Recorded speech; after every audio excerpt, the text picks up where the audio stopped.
Before attending the inaugural balls, the president took the first step towards fulfilling one of his biggest campaign promises, repealing and replacing the Affordable Care Act, also known as Obamacare. He signed an executive order allowing federal agencies to change or delay parts of the law that may pose a cost to doctors, patients, insurers, drug companies, and states. For more on that, we're joined by CBS News congressional correspondent Nancy Cordes and Ezra Klein, editor-in-chief of the news website Vox.com. Welcome to you both. Thank you. Nancy, let me start with you. This first executive action the president signed regarding the ACA, is this a symbolic gesture or is there real significance to this? It's more than symbolic, although it certainly does send a message that this is real now, that the Affordable Care Act is going to be dismantled. Beyond that, what it does is essentially send a message that the individual mandate, which requires all Americans to get insurance, is no longer going to be enforced. The IRS can't impose penalties if you don't get insurance. Now, the IRS has already acknowledged that it doesn't really have a mechanism to impose those penalties, but it also sends a message to insurers that, hey, remember how we promised that you would get all these new customers if you did things like cover people who have pre-existing conditions? Well, now the mechanism to do that has essentially been removed, and it's going to make insurers even less enthusiastic than they are now about offering these plans on the exchange. Ezra, this also could potentially affect the expansion of Medicaid, right? I mean, what are the implications on a practical level of the executive orders the president just signed? So I don't really think there are big implications of the executive order. He can't do very much through the executive order on this. They still have to go through the lawmaking process if they're going to change key parts of the law. And even within the executive order, they can offer some regulatory flexibility to make it easier to give a little bit more flexibility or give the IRS certain direction, but they have to comply with a very burdensome set of regulatory processes, the Administrative Procedures Act. That would take 6 months, a year.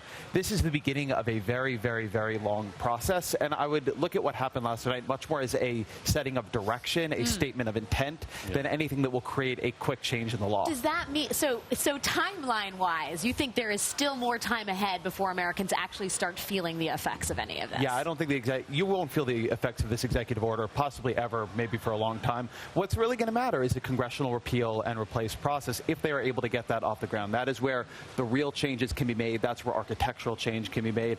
And that's the thing they have to figure out. This is a shot across the bow. It isn't a major change. Nancy, as Ezra said, the slogan here has been repeal and replace. But there's been some disagreement about what to replace it with. Where does that stand at this point? Well, President Trump says that he's got a plan that is all but ready to go. Congressional Republicans say they don't know what he's talking about. They haven't seen that plan, and they themselves are just sort of getting their plans off the ground. There have been various Republican plans that have been put forth in the past, some of them very specific, some of them less so, but there isn't consensus yet, even among the Republican Party, about how far they want to go. How many people do they want to cover? What are their goals?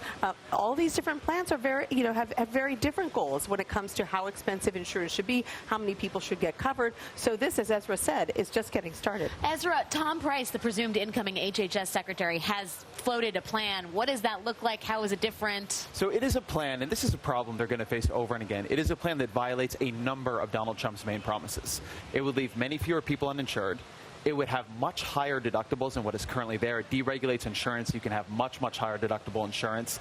The way the plan works right now, Obamacare is structured so that people who are poor get significantly larger subsidies because it makes sense, right? You can't afford insurance. Price's plan, the only way subsidies are structured is by age. So Bill Gates would get a larger subsidy than an unemployed 32-year-old.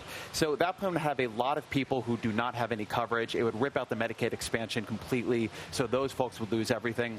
The problem they're going to face right now is Donald Trump has made a series of promises that together do not add up with Republican orthodoxy. You can't have everybody covered with lower deductibles without spending more money on the system, and they have not come anywhere near figuring out a way they're going to square that circle. So it ends in single payer. But Nancy, then who's driving the agenda for the Republicans at this point? Is it the president? on this issue? You know, it's the president can't craft legislation. Yeah. That is up to Republicans in Congress. He also can't pass legislation. Yeah. So they have to craft something that their members can pass. Yes, he has influence, but sometimes, you know, we're finding that influence is not necessarily helpful to Republican leaders in Congress, many of their members don't want, for example, to cover everyone. They were looking at a smaller program. So when the president promises that, it makes it a little harder for them to craft something that makes sense. Ezra, Klein, and Nancy Cordes, an ongoing discussion. Thank you for your time, both of you.